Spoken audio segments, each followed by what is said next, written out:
Hi,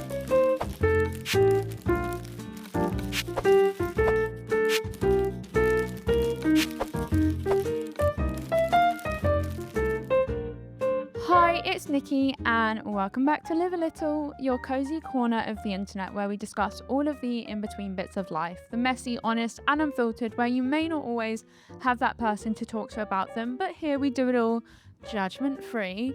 Welcome back.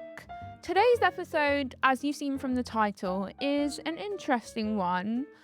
I have been in and out of therapy my whole life for lots of different things. And in the past year, I have been doing EMDR therapy, and I'm kind of coming near the end of it. So this week, I wanted to talk about something I've realized in therapy recently that I don't think I've ever properly admitted out loud before.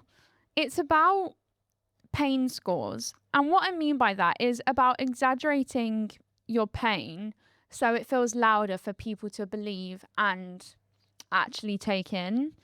And I think it's about learning that maybe the truth is allowed to be enough. I kind of had like a rude awakening in therapy recently, which I'm going to get into. But I think for as long as I can remember, one of the questions I've probably been asked most in my life is, how are you feeling? Or how is your pain out of 10?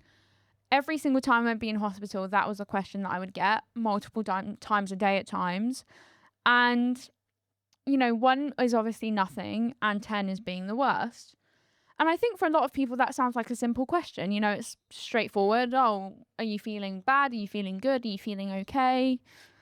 But for me, it's always felt incredibly loaded. When someone asks me to rate my pain, I don't think of it as only rating my physical kind of sensation or pain in my body. I feel like I'm also rating my emotional pain. The fear, the exhaustion, the frustration, the years of appointments, procedures, uncertainty, recovery, and having to keep going. The kind of inner turmoil of everything that I'm going through. So when someone asks, what number is your pain? I don't always hear what number is your pain right now. I hear what number is your whole experience. And how do you possibly put that into a number? How do I put all of the years of trauma, of stress, of pain, of surgery, of life lost into a number?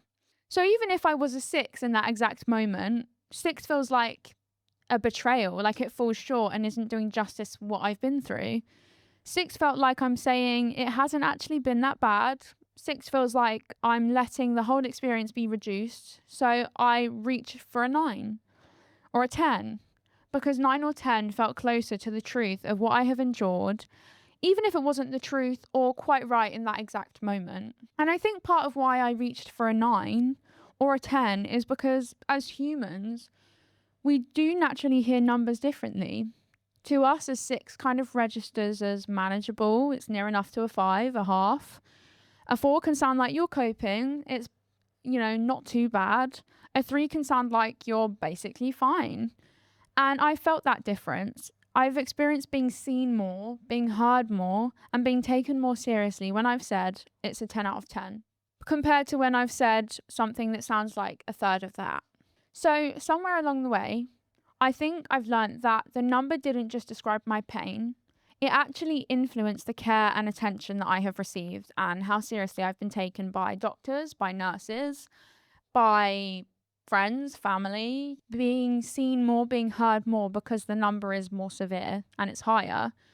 And so once you learn that, it can become really hard to trust that the honest number will be enough for you to feel validated and seen properly. So this has all arisen from a moment I've had in therapy. Like I've said in sessions before of Live a Little, I have been doing EMDR with my therapist, which is basically a way of reprocessing traumatic events that have happened to you when you have PTSD. It can be one thing, it can be multiple things. For me, I have complex PTSD, which means that it's a traumatic event that has occurred over a long period of time and has reoccurred versus just one event that you're processing. And we've been processing this particular memory. When I first started EMDR, I have been through so much traumatic shit from the moment I was like 7 years old to now at 21, especially in that middle kind of part of it. And so before we even started the processing, me and my therapist created a chart essentially. And it started from 2010 and it ended to kind of present day at that point, about 9 months ago. And I had to basically list off, as far as I could remember, every single traumatic thing that had happened to me and rate them out of a 1 to 10 on how severely they've affected me, or how I kind of, when I think about them, how much they sort of evoke emotion in me, and name each of them. And it was all pretty blurry because obviously when you're going through a traumatic event, your body blocks out what it doesn't want to remember to just kind of cope and survive through it. So I'm sure some things I listed off didn't quite happen that way, or they weren't that year, because a lot of my childhood is extremely blurry. But we've been processing this one particular memory for over 10 sessions now, where I'm actually coming to the end of our work together. And when we first introduced this memory, it was kind of one that I didn't necessarily think would be the memory to process, because it wasn't like me having a massive nosebleed and it wasn't like catastrophic in that way. But it was like a rock bottom for me, and like feeling incredibly depressed. Like I didn't really want to be here anymore. I just had a massive falling out with my friends. I was recovering from a surgery, which took me 4.5 months to get back on my feet from. It was 12 hours. It was a really traumatizing recovery. Everything was just like compounding. It was like, and this, and this, and this. And I don't think there's one day where I didn't cry in that time. And it was an incredibly dark time. Like I won't probably get into it. But when we first kind of looked and addressed that memory and introduced it, when I thought about it properly, I was hyperventilating and I was crying through the experience. And at that point, I genuinely felt like it was an 11 out of 10 memory. It was like my most rock bottom memory emotionally, not so much physically, health wise. I've had worse. I've been in a coma. I've like blacked out. I've had like life or death experiences, but this one emotionally felt really strong. So that is the one that we tapped into because it felt like there was a lot there. But after more than 10 sessions of processing it, which is basically when you do EMDR, if you don't know, you're essentially trying to actively walk through that experience almost like you're watching a film play out. It may not be in order, like chronological, but it's like moments from it. You're actually trying to access them when you're kind of doing the opposite of what your brain wants to do. And then your brain is being stimulated. Different parts of your brain are being stimulated by either eye movement or vibrations. I have vibrations because the eye movement one reminds me of being in hospital and people kind of putting a torch in my eyes and checking my eyes. And I'm also blind in this eye, so I didn't want to do that. So it's like bilaterally stimulating parts of your brain to reprocess these experiences that were not able to be filed away because they were too severe and traumatic for your brain to know what to do with them. So that is essentially what EMDR is to reprocess, but then try and disconnect the emotional kind of tether that you have to these memories that is not allowing you to move on and is causing a lot of emotional trauma.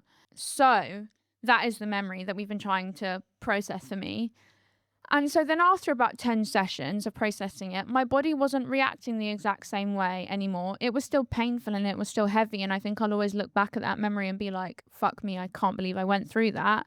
And it's deeply upsetting. But in that specific moment, if I'm being honest, at the end of every session, she asks me, how do you see this memory now? And, I'd have to re-rate it out of a 1 to 10. And after 10 sessions, I said 9 out of 10. Instead of what actually was probably a 6 at that point.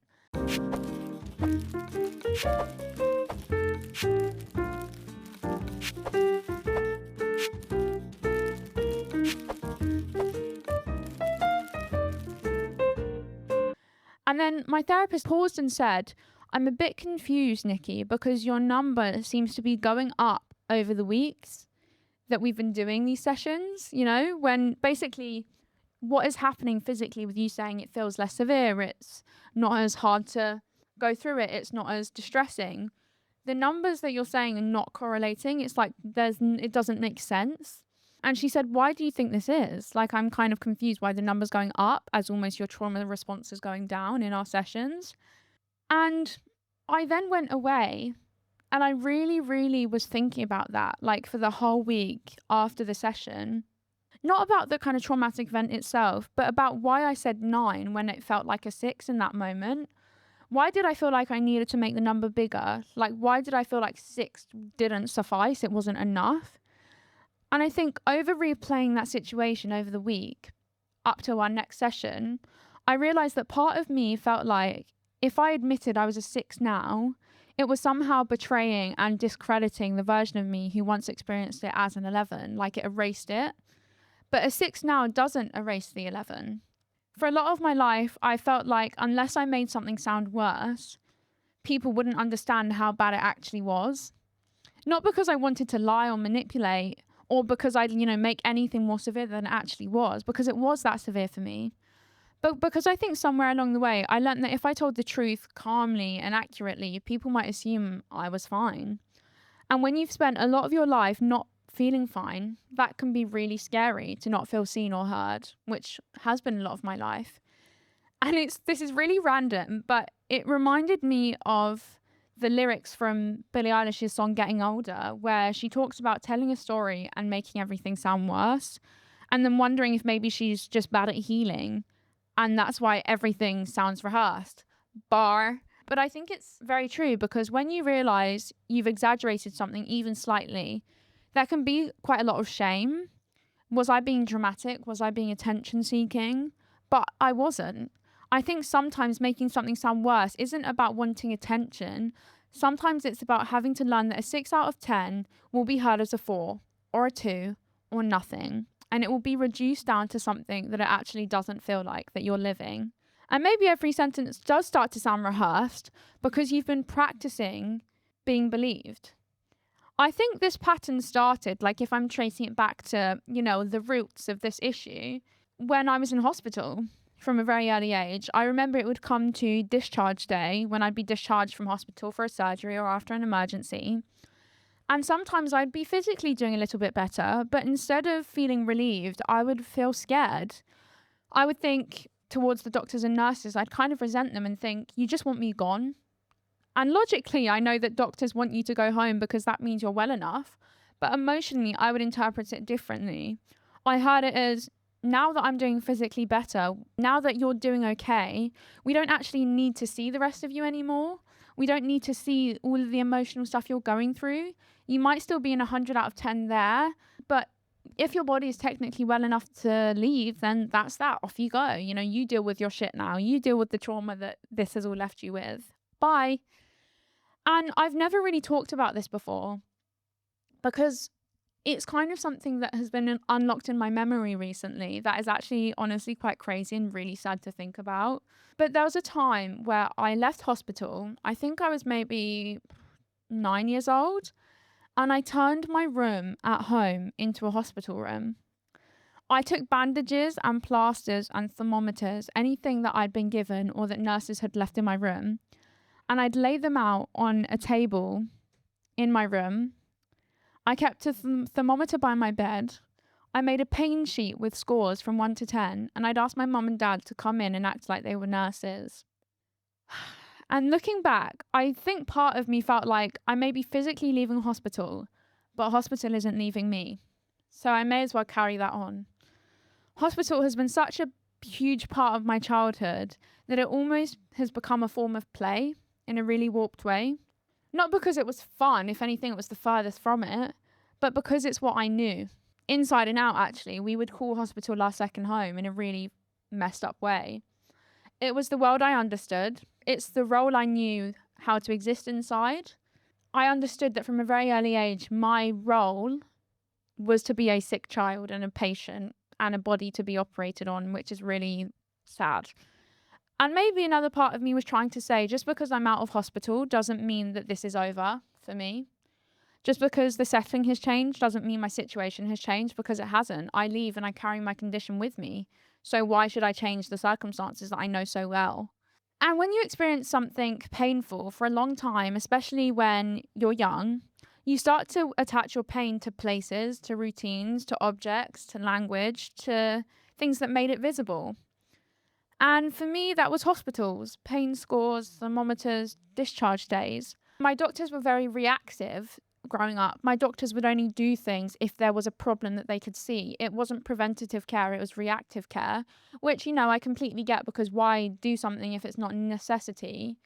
But also I felt like I had to be in a bad place physically, like be at rock bottom for my doctors to do anything.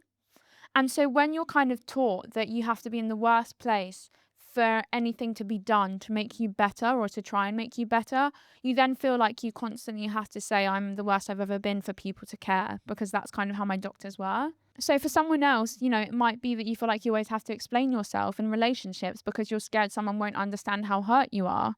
It might be making your story sound more dramatic because people only listen when things sounded extreme. It might be struggling to say, I'm okay today, because you're scared people will hear, I'm okay forever, or I'm healing, full stop. In grief, I hear this a lot. I have a friend who passed away really young, and his parents always talk about how people put a timeline on your grief. And if you say, yeah, I'm, doing okay, they think that you're healed completely and you don't care and you don't grieve and you don't cry every day about the loss that you feel. I think we as humans, I do it too. We like to make ourselves comfortable in uncomfortable situations by telling ourselves that, oh, they've said they're okay, which must mean they're okay, so I can sleep peacefully at night, because it's uncomfortable to sit with the fact that someone you love might not be okay and you don't know what to do about that. So it's easier to reduce it to like, okay, they said they're 6 today, not too bad, or okay, they said they're okay today, not too bad, because we don't like grey area. We don't like to not be able to interpret things or file them away in boxes, and things like grief, things like trauma, we can't do that with. So it does become uncomfortable for the person dealing with it the most and the people around them who don't know what to do with that.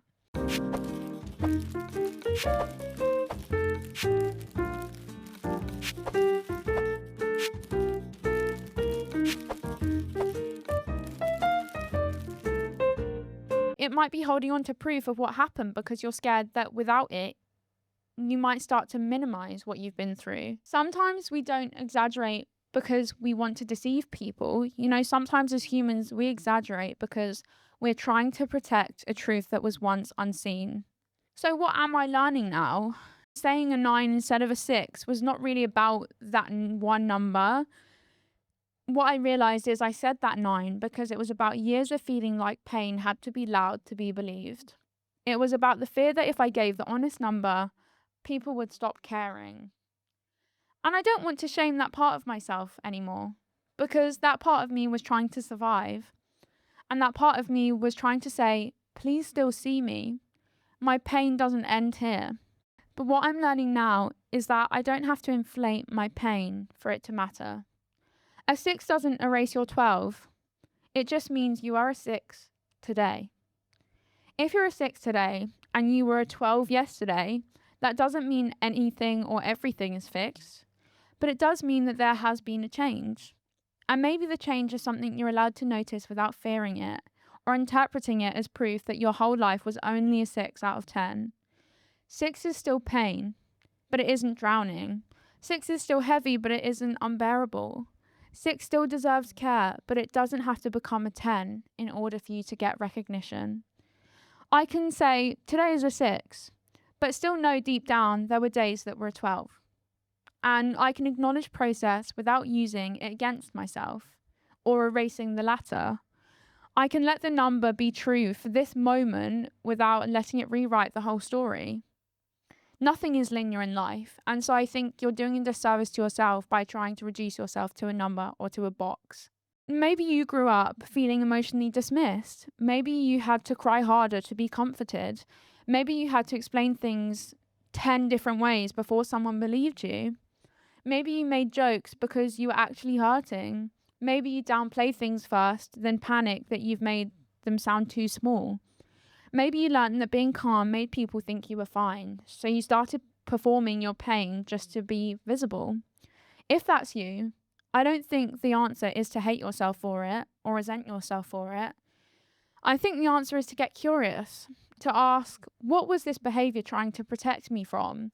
And that is what I've been doing a lot recently as a product of my 9 out of 10 answer in therapy. And once you understand that, you can start to gently tell yourself, I don't have to prove it like that anymore. So my little thought of the week to you is that, and I'm going to be doing this too, try to notice where you feel that you need to prove your pain. Don't judge it. Don't shame it. Just notice it. Where do you feel yourself making something sound bigger because you're scared that the truth won't be enough? Is it in your relationships? Is it within yourself? Is it in a job? Is it in hospital? Where do you feel yourself reaching for the 9 out of 10 when the honest answer might be a 6? Where do you feel like you need to justify your feelings to feel heard or seen and advocated for? And then maybe ask yourself, what am I afraid will happen if I tell the truth? Because the answer is probably something like, I'm afraid they won't care, or I'm afraid they'll think I'm fine, or I'm afraid they'll let me go and I'll now have to fend for myself with this, with this trauma, with this pain, with this issue, with this turmoil. Or maybe it's, I'm afraid I won't believe myself unless I make it sound worse. There's been times in my life where I've been severely, severely depressed, and I've had my parents walk into my room, and if I watching something or if I smile, I was scared that I'm giving off that I'm fine, versus if I'm lying there aimlessly staring at the wall. And so I think sometimes we do self-sabotage and actually make ourselves worse because we feel like that's the only way people will truly be like, oh my gosh, yeah, for me, Nikki is really going through it. Nikki is really depressed. And I have felt like a lot in my life that I've been in this waiting room of pain and trauma, and people have kind of come and gone from my life, in hospital, sat with me for a couple of hours, seen me, and then gone off on their merry way and aren't thinking about me, aren't acknowledging everything I'm going through when they leave my hospital room. And of course, I don't want people to not be able to sleep at night thinking about my shit or my issues or what I'm going through. I don't want that. Oh my God, get on with your life. And you are the most important person in your life. But I do feel like my life has kind of been this waiting room where people come in and out of it and kind of almost like I'm inspected, like they're seeing from like a bird's eye view what I'm going through, but they're not really fully impacted by it. And then they go off on their way and then continue with their life. Their life doesn't stop like mine has. And the fact that there's no end in sight to my trauma, especially when I was younger, was so, so, so, so dark and difficult. I then began to kind of resent people and therefore feel like I had to be like, yeah, I'm so severely depressed right now, I'm a 10 out of 10, for them to maybe carry that burden or that weight even a tiny bit more for the rest of the day than what they normally would if I said, yeah, I'm okay. And so I think that's it too, is I felt like if I don't fully give you kind of a heaviness of what I'm going through, you won't really care as soon as you leave this waiting room. And I resented that. And the older I've got, I actually haven't wanted visitors in hospital because I feel like you come and you leave. You come and you get to leave me. And that I found really difficult. And I felt that way with doctors as well. You come, you do your bit, and then you leave me. And so I really struggle with that idea of people kind of seeing my pain from a surface level and then just being able to leave. When I can never leave my pain, none of us can ever leave our pain, whether you're grieving, whether you've got chronic illness, whether you're going through a toxic relationship. I mean, they're all obviously different. Grieving and having a chronic illness, you cannot leave those situations. And I feel like a lot of people like to make peace with it from an outside perspective by being able to leave the situation. And by all means, do not bury yourself in the situation because then you won't be able to get back out. But I do feel like you get seen more when you make things feel more severe. And that's what I have felt like in my life. Someone who's got a broken limb versus, I don't know, someone that's got a paper cut, the broken limb person is going to get prioritized, obviously. And so I feel like I've had to, I've had life or death situations. I've definitely been in bad situations where they have needed complete and utter attention. But I feel like outside of that, emotionally, I have wanted to be the person with the broken limb so that I actually feel like I'm seen and heard, because otherwise I don't feel like I have been. And it's no one's job to make me feel like that necessarily, but I do feel like it is so lonely being someone with a chronic illness or grieving and not being able to have someone, that truly pulls you out of what you're going through because you're kind of stuck in this this quicksand that you can't get out of. So I do feel like by people maybe fully acknowledging your pain to a more severe level, it feels more like they see you and they hear you when you say that you're doing bad. So yeah, that's kind of like long spiel over. I think just be gentle with yourself, and because that behavior has probably started somewhere and it's probably been protecting you. I know that me saying that I feel worse has been me trying to advocate for myself to get more attention that I deserve and the treatment that I deserve. But maybe this week at least, the practice is letting yourself believe that the honest numbers are enough. Even if it is, I'm a 6 today, but I still need care. Validation and attention should still be the same no matter the number. So if this episode has resonated with you, I hope that you take this as permission to stop auditioning your pain for care. You don't have to make it sound worse for it to matter. It should matter to you. You don't have to be at breaking point to deserve support, which I have felt like a lot in my life, as I have had to be severe for things to be cared for about. And you don't have to turn every 6 into a 10 just because someone once made you feel like the 6 wasn't enough or silenced you. Honesty doesn't erase pain. A number can describe a moment without defining a life. Progress can be real without being used as evidence against your suffering. 6 can still be gentleness. 6 can still deserve patience. 6 can still deserve love. So with all of that being said, I'm sending you a big hug, and if this episode did resonate, then let me know. This is always a safe place, so I would love to hear your thoughts and connect. But until next time, as always, remember to be kind to yourself and live a little.